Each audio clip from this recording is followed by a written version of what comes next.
South ആഫ്രിക്കയ്ക്കെതിരായിട്ടുള്ള 2020 നിങ്ങൾ കണ്ടിട്ടുണ്ടാവുമല്ലോ. ഇപ്പോൾ 2 കഴിഞ്ഞു.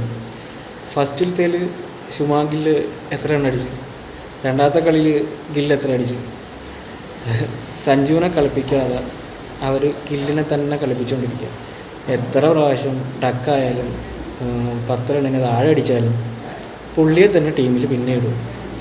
ലാസ്റ്റ് കുറച്ച് മാച്ച് ഗില്ലിൻ്റെ റണ്ണ് നോക്കിയേ നിങ്ങൾ, സൂര്യകുമാർ യാദവിൻ്റെ റണ്ണ് നോക്കിയേ നിങ്ങൾ, ഞാൻ താഴെ കാണിക്കാം, അത് കണ്ടു നോക്കിയേ.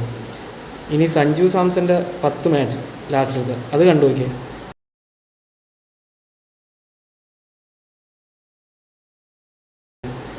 അപ്പോൾ ഇതിൽ ആരാ കളിക്കാൻ അർഹതയുള്ളത്?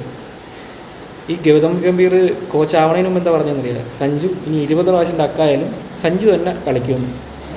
പുള്ളി ഇപ്പം കോച്ചായപ്പോഴത്തേക്ക് എന്താ അവസ്ഥ? അവർക്ക് പ്രിയപ്പെട്ട ആൾക്കാരെ കളിപ്പിക്കും. കഷ്ടം.